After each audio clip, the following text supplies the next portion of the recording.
Hello everybody. Welcome to Dreamland Fairy Tales, Audiobooks. The story we are about to read is about Briar Rose by the Brothers Grimm. Little Briar Rose, also called Sleeping Beauty, a folk tale originally recorded by the Brothers Grimm. Briar Rose is a fantasy about a girl's reaching maturity. It's also a fantasy about fate. The wise women invited to the christening are fates, not fairy godmothers. The king invites them because he wants them to be kindly inclined toward his daughter. Unfortunately, the lone uninvited wise woman arrives in time to devise a dreadful end for Briar Rose. But, fortunately, there's one wise woman left who, although she can't change the child's fate entirely, can at least soften it somewhat. Let us begin the story.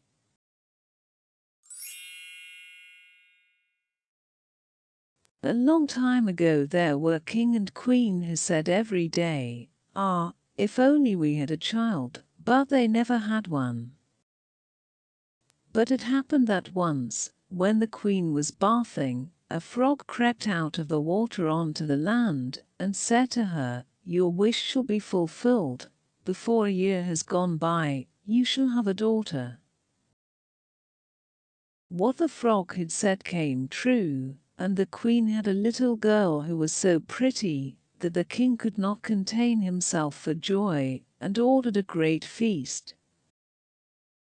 He invited not only his kindred, friends and acquaintance, but also the wise women, in order that they might be kind and well disposed towards the child. There were 13 of them in his kingdom, but as he had only 12 golden plates for them to eat out of, one of them had to be left at home. The feast was held with all manner of splendor, and when it came to an end the wise women bestowed their magic gifts upon the baby. One gave virtue, another beauty, a third riches, and so on with everything in the world that one can wish for. When 11 of them had made their promises, suddenly the 13th came in. She wished to avenge herself for not having been invited, and without greeting, or even looking at anyone, she cried with a loud voice, "The king's daughter shall in her 15th year prick herself with a spindle, and fall down dead." And, without saying a word more, she turned round and left the room. They were all shocked, but the 12th, whose good wish still remained unspoken, came forward, and as she could not undo the evil sentence, but only soften it, she said, "It shall not be death, but a deep sleep of 100 years, into which the princess shall fall." The king, who would fain keep his dear child from the misfortune, gave orders that every spindle in the whole kingdom should be burnt. Meanwhile the gifts of the wise women were plenteously fulfilled on the young girl, for she was so beautiful, modest, good-natured, and wise, that everyone who saw her was bound to love her. It happened that on the very day, when she was 15 years old, the king and queen were not at home, and the maiden was left in the palace quite alone. So she went round into all sorts of places, looked into rooms and bedchambers just as she liked, and at last came to an old tower. She climbed up the narrow winding staircase and reached a little door. A rusty key was in the lock, and when she turned it the door sprang open, and there in a little room sat an old woman with a spindle, busily spinning her flax. "Good day, old dame," said the king's daughter. "What are you doing there?" "I am spinning," said the old woman, and nodded her head. "What sort of thing is that rattles round so merrily?" said the girl, and she took the spindle and wanted to spin too. But scarcely had she touched the spindle when the magic decree was fulfilled, and she pricked her finger with it. And, in the very moment when she felt the prick, she fell down upon the bed that stood there, and lay in a deep sleep.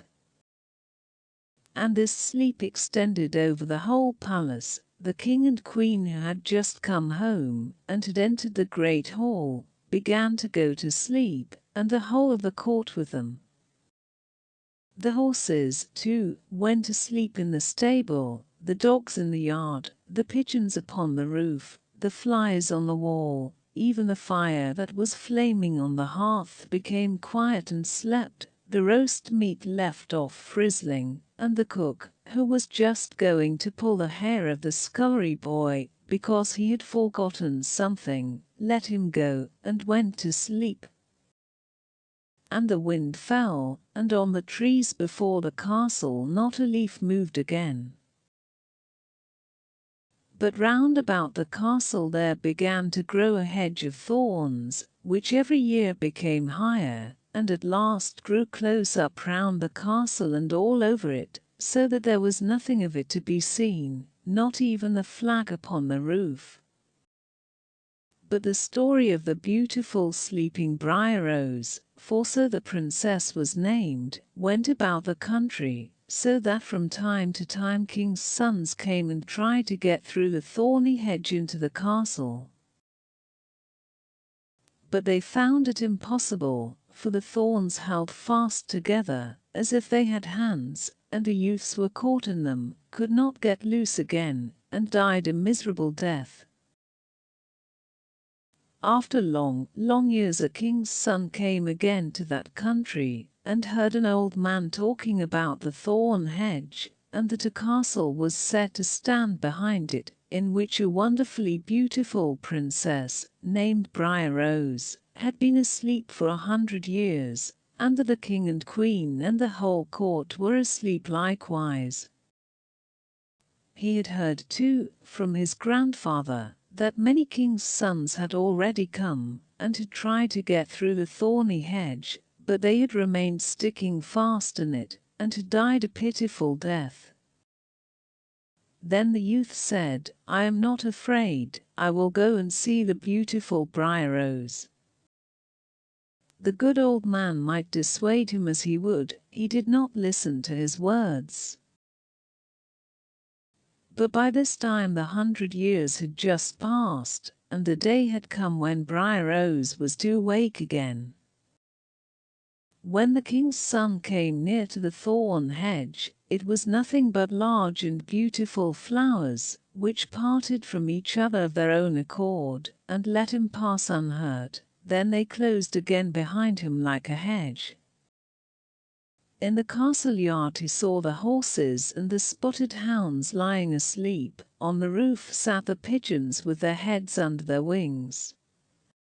And when he entered the house, the flies were asleep upon the wall. The cook in the kitchen was still holding out his hand to seize the boy, and the maid was sitting by the black hen which she was going to pluck.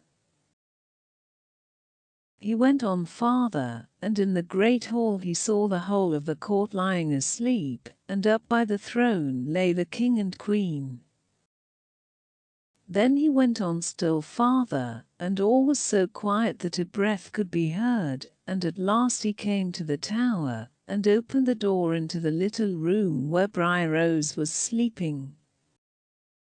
There she lay, so beautiful that he could not turn his eyes away, and he stooped down and gave her a kiss. But as soon as he kissed her, Briar Rose opened her eyes and awoke, and looked at him quite sweetly. Then they went down together, and the king awoke, and the queen, and the whole court, and looked at each other in great astonishment. And the horses in the courtyard stood up and shook themselves, the hounds jumped up and wagged their tails, the pigeons upon the roof pulled out their heads from under their wings, looked round, and flew into the open country. The flies on the wall crept again. The fire in the kitchen burned up and flickered and cooked the meat. The joint began to turn and frizzle again, and the cook gave the boy such a box on the ear that he screamed, and the maid plucked the fowl ready for the spit. And then the marriage of the king's son with Briar Rose was celebrated with all splendor, and they lived contented to the end of their days. And that is the tale of Briar Rose by the Brothers Grimm. The end. You might also enjoy this interesting story about the tale of Androclus and the lion. Androclus, a Christian slave in Roman times, is surprised by a lion in the forest. Seeing that the lion has a thorn in its paw, Androclus pulls the thorn out. If you enjoyed that story, leave a like, and do not forget to subscribe to Dreamland Fairy Tales audiobooks. Hit notification bell button to be updated to our latest fairy tale stories, and enjoy a complete collection of short stories for children. I hope you enjoyed reading with me. Until next time, goodbye.